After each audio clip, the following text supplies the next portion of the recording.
Welcome back, everybody, to the Success Partner Podcast. I am your host, Daya Naef, and today we have with us Susan Schwartz, who is a coach and a consultant and an author. So I'm so excited to learn more about what Susan's been up to, have her share a little bit about the book and really about herself. So Susan, take it away. Make an introduction for us. Daya, thank you very much for inviting me. I'm looking forward to having a conversation. I'm Susan Schwartz, and I am very, very pleased. I've had a meandering path throughout my career, and I started life out as a very technically oriented person. I worked for AT&T and designed large telecommunication systems, and I was the go-between between the client and Bell Labs and the union technicians that made the magic happen. So every day was a different day. I realized I love change and I love making change happen and doing it in a positive, collaborative manner. Years later, I ended up teaching a project management curriculum. It was my specialty was the management and leadership. And I realized that people who were software programmers, who would be the people who pulled all the cable, were very black and white. One of the exercises would list all the leaders they could think of on the board. 50 or 60 every class. And then I would ask them, what trait do they have in common? What do you see that they share that make them good leaders? And one day, a gentleman said, Susan, I can't tell you what makes a good leader, but when I see one, I know one. So he couldn't tell. He just knew what a great leader made him feel. And at that point, I realized that leadership skills are intangible. You can't touch them. You can't feel them. And if you don't see gray in very technical people, it's black or it's white. It's right or it's wrong. It meets specs or it doesn't meet specs. And I started looking for a solution that could help them touch and feel. And somebody introduced me to emotional intelligence and an assessment tool that has 15, I need a third hand, 15 traits that you really measure. And it gives you the results in color-coded bar charts. Oh, So there was data, and these folks, they liked the data. And they were able to relate to it. And part of what emotional intelligence, I just read, they described it as a silver bullet in an article I just read. And it's because it enables choice. It gives you the agency to choose what you want to happen and how you're going to execute on how to make that happen. And so it's really good when you're an action-oriented person. yeah. That's fascinating. Yeah, I definitely fall into the action-orientated camp and definitely not in the black and white camp, although I have worked with those logical, and I do work with those logical linear thinkers all the time. So I'm very interested to see how this plays out. Can you tell us a little bit more about your book? Well, my book, it hits Amazon on Friday. It's called Creating an Even Greater Whole, Becoming an Emotionally Intelligent Leader. And about 8 years ago, because of the people I met in the project management curriculum, I wrote Creating a Greater Whole, a project manager's guide to becoming a leader. And the impetus for this first one was we were trying to build out that emotional intelligence curriculum and create manager courses. How do you give a performance review? How do you give constructive feedback? And we ran a focus group. We had 8 people who would be great candidates, and then nobody registered. And I called them all up. I used to be in sales. And I said, what happened? We developed what you wanted. And all of them said, essentially, my manager will pay for technology training. Soft skills are easy, buy a book. And I got mad and wrote a book. And then this one, it's been 8 years. In that time, I moved from Washington, D.C. to San Francisco and really gained a whole new perspective and really started developing my coaching practice with much more depth. And I realized my publisher called me to double check my address, and we started talking. And he said, well, would you like to write another book? And I said, I don't know if I have it in me. And then we started talking. I said, well, I would change one chapter. He said, what's that? I said emotional intelligence because when I wrote the first book, I hadn't dug in as deeply as I have now, and it was relatively theoretical. I said, but I've really developed my perspective. Emotional intelligence is an action verb. It's not, many people define it as managing your emotions. And I talk about managing your reaction to a situation. Instead of managing your emotions about that situation, to me, that's all internal. People, when you say they have so much emotional intelligence, that's how people see you and how they view you. Now, that said, people can't have too much or too little emotional intelligence. I mentioned those 15 traits. Well, you balance yourself out. So like I worked with an architect and he had absolutely zero flexibility and he had a whole lot of impulse control. Okay. But think about architects. They need to follow the specifications. I mentioned I'm in San Francisco. We have 2 buildings that people can't live in or work in because they're leaning. Somebody said, well, 1 inch won't matter, but it does. It does. And so that's what made him this fabulous architect. Mm-hmm. Then he got promoted to a management position and he had to manage 2 teams. And people started complaining. They said he makes us feel stupid. He doesn't tell us what he wants. He expects us to just know it, to read his mind. And they were resigning and leaving. It was not a constructive, positive workplace. And, I came in and we ran the assessment. Well, when you have so little flexibility, what kind of manager are you going to be? Mm-hmm.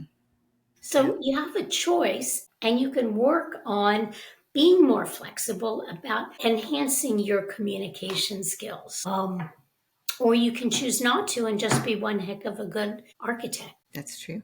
And there's choices, and I think organizations see that now to invest in some of these trainings and at least invest in the assessment so that they actually know what they're looking at. And so you have someone who seems like who is pretty rigid and flexible, but that's how he is. Well, is he going to be the best fit for a management role, or is it going to be something where we all go, okay, that's how he is. We're not going to take it personally. We're going to work around it because we also want to be skilled at our profession and have this amazing job opportunity. And I did have one client who was a new manager, and he was a really great engineer.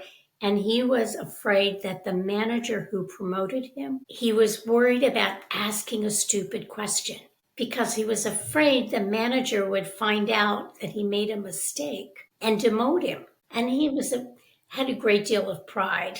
He wasn't arrogant. He was, if anything, too humble. But he had so much innate insight and such an innate leader. He just needed a little confidence to pull that out. Well, we were working together for 5 months, and all of a sudden, the question shifted from asking a stupid question to asking.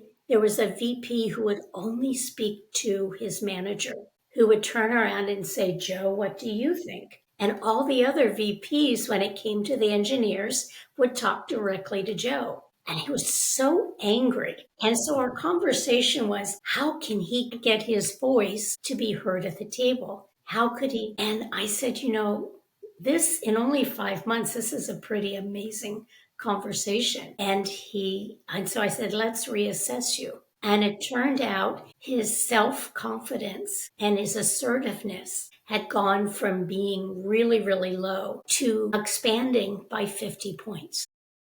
Okay. And, he still had a great deal of humility. He didn't go into the arrogant, overcompensating range, but all of a sudden he was able to have the confidence to make his voice heard. And to me, that was the exciting part about being his coach, was to really see his growth. Yeah. I've heard a lot of correlations between like imposter syndrome and emotional intelligence. And then also there's a question floating around about intuitiveness and emotional intelligence. Like, what kind of feedback do you have for those types of questions? That is such a good question, and very thoughtful, Tim. There's first, if you look at imposter syndrome, and that's the opposite end, where you're just so afraid that you don't belong in that room. You're not good enough. You're not powerful enough. And so when you start to engage your emotional intelligence, one of the first steps is I use a 5-level model. And the very first one is self-perception. Not only how you perceive yourself, but how do other people in the room perceive yourself? And so when I'm working with somebody who has that imposter syndrome, I tell them to sit up straight and remind yourself, why are you in that room? You were invited just because somebody else is trying to maybe bully you or try to show you up, or they might be really afraid also and trying to psych everybody else out, but that first step is to speak, just to have that little bit of that self-talk.